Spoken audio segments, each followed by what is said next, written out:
내가 이스라엘 자손의 수요를 조사할 때 조사받은 각 사람은 그들을 계수할 때 자기의 생명의 속전을 여호와께 드릴지니 이는 그것을 계수할 때 그들 중에 질병이 없게 하려 함이니라.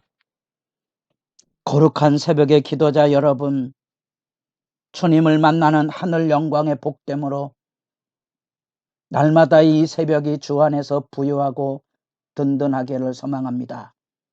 오늘 우리가 읽어갈 말씀은 사무엘하 24장 1절에서 17절까지의 말씀으로서 역사의 교훈, 다윗의 교훈의 이제 마지막 장입니다. 이 내러티브 안에 3년의 기근이 있었던 기브온 거민의 무고한 피해, 죽음, 대속에 이루어진 사건과 대조돼서 두 번째 동일한 3일의 전염병 재앙을 통하여 재물, 죽음이 드려지게 되고 그것을 통하여 죄가 씻겨지는 대속의 개념이 이렇게 강조되어 있음으로써 역사를 통하여 교훈하는 중요한 주제, 하나님의 백성, 하나님의 땅 안에 죄가 드리워지면 그 피의 대속이 요청되고 있다는 사실, 인간이 가지고는 죄악의 한계성 앞에 끊임없이 대속 그 속죄의 피가 드려져야 하고 그 안에 우리는 단번에 영원한 제사를 드림으로 영원한 속죄를 이룬 예수 그리스도를 바라보게 하는 역사의 교훈을 우리가 지켜보게 됩니다.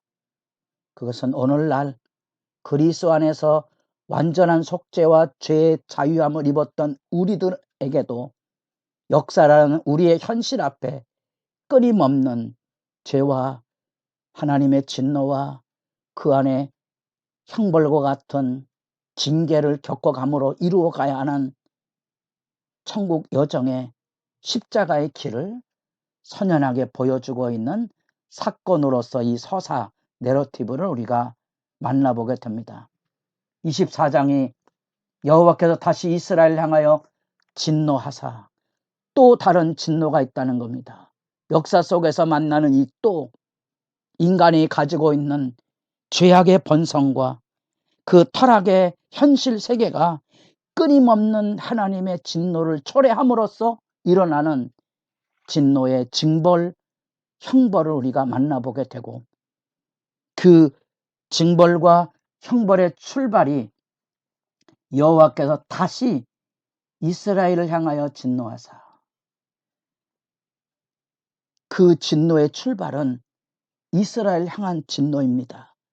이스라엘 백성이 무슨 죄악을 저질렀는지 또 성경은 침묵하고 있지만 그것을 통하여서 인간이 가지고 있는 인간 사회가 하나님 앞에 저지르고 있는 죄악의 만행, 그 현실을 충분히 우리가 예견하고 또 진단해 볼 수 있어야 하고요.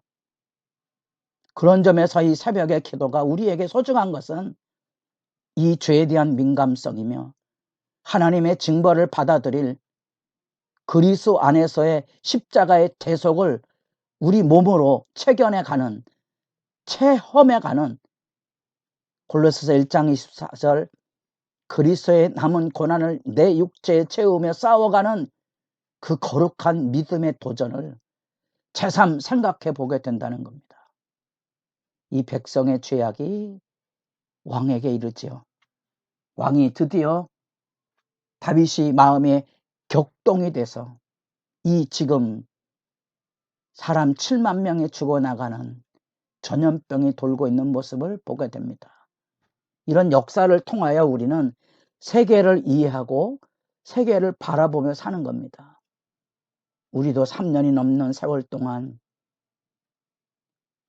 코로나 바이러스로 인하여서 사회뿐 아니라 교회가 상처와 고통의 나락 속에 내려가고 있는 모습 앞에 제가 이 코로나 바이러스 때문에 하나님의 교회가 예배로 모이지 못하는, 그래서 수천 명이 모이는 거대한 예배당에 예배하지 못하는 빈 좌석에 TV 카메라의 조망을 지켜보며 안타까이 부르짖었던 것 중에 하나가, 과연 하나님은 우리들의 예배를 기뻐하고 연락하시는 걸까에 대하여 통곡이 쏟아졌다 자주 언급을 했습니다.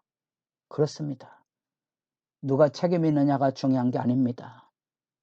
성경은 우리에게 각자의 책임을 느끼게 하고 누리게 하고 짊어지게 하고 계속 십자가의 은혜를 오늘 우리의 현실 안에 짊어지고 가게 하는 거지요. 어떤 사람들은 이후에 이 다윗의 인구조사 안에 생명의 속전 이야기를 하는 경우들도 있었습니다. 그건 좀 후대의 견해를 가지고 나중에 이루어진 사건을 가지고 성경을 조망하는 의미이기도 하지만, 말씀을 그렇게 생각하면서 각자가 하나님 앞에 주어진 믿음의 현실에 자기 책임을 돌아보는 게 성경 읽기와 진정한 기도자의 삶의 모습이라고 봅니다. 이와 같은 백성들의 진노가 다윗에게 불똥이 튀어서 다윗이 충독이 일어납니다. 그것이 원인이지요.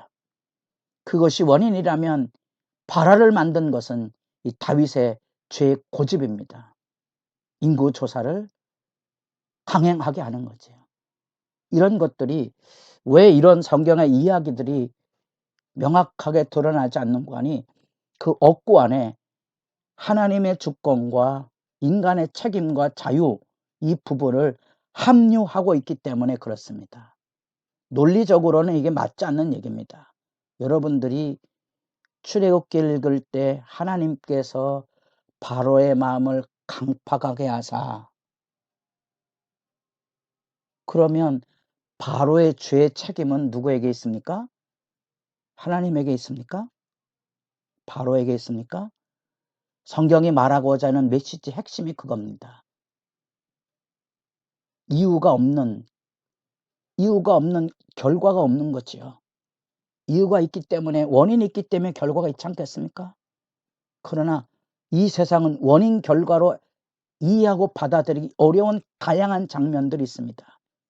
유대인들은 한 분 하나님만 믿습니다. 그런 관점에서 죄악의 충동이 일어나는 것 안에는 여러 악한 신이 있다고 생각하는 다신론에는 명확하게 그 죄의 책임을 악마에게 돌릴 수 있지만, 성경은 한 분 하나님입니다. 나머지는 신적인 존재가 아닙니다. 그런 점에서 그런 하나님 중심한 표현들이 담겨져 있는 겁니다. 그것이 굉장히 중요한 성경과 세상을 이해하는 방식입니다.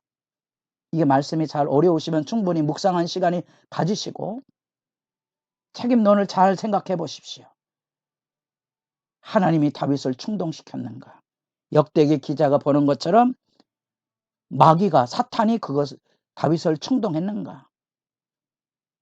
이 충동의 발화점으로서 백성의 책임, 왕의 책임이 있는 거지 하나님의 책임이 있는 거 아니라는 거 기억하셔야 됩니다. 오직 한 분 하나님의 주권 안에 인간이 가지고는 죄악의 충동들이 발화점이 되고, 마귀의 장난을 통하여 그 죄의 고집을 부리게 함으로써 불지르기를 하고 있는 사탄의 계략과 마술을 여러분들이 분별하셔야만 역사를 이해해 볼 수 있습니다. 바로 그것이 우리로 하여금 언제나 믿음이 무너질 수 있음에 대한 경고지요, 경종입니다. 요압조차도, 권력의 사람, 힘의 지배를 믿는 요압조차도 다윗에게 항명을 합니다. 하나님은 얼마든지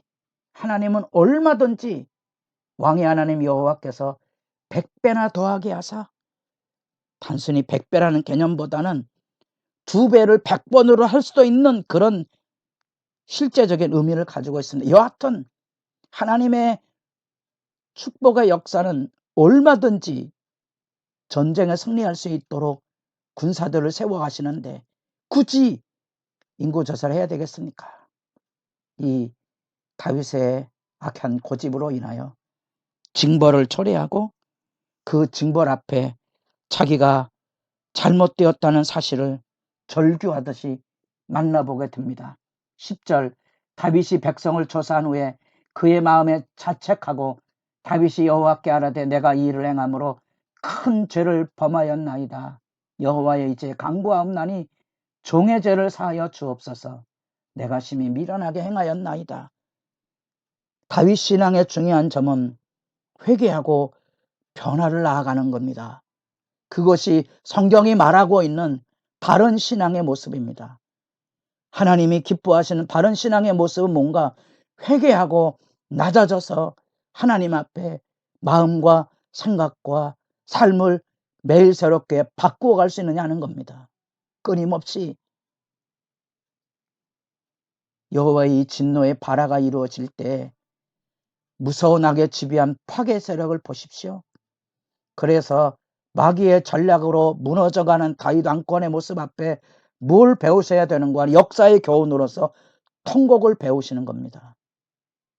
우리 안에 지금도 나와 교회와 민족을 품에 안는다면 우리가 하나님 앞에 울부짖는 기도의 시간이 얼마나 소중한 일인가, 눈물의 기도의 시간이 왜 중요한 사역인지를, 왜 교회가 만민이 기도하는 집이어야 되는데 하나님의 은총과 복됨을 구하는 것뿐 아니라 가장 중요한 통곡을 기도하는 것이죠. 그곳에서 그 형벌 속에 하나님의 은혜와 용서를 만나고 내가 짊어지는 겁니다. 멸시천대 십자가는 내가 지고 가는 거. 여러분도 말씀 앞에서 이 성경의 역사의 교훈의 핵심이 십자가 지고 가기라는 걸 기억하고 기도가 깊어져 가기를 바랍니다.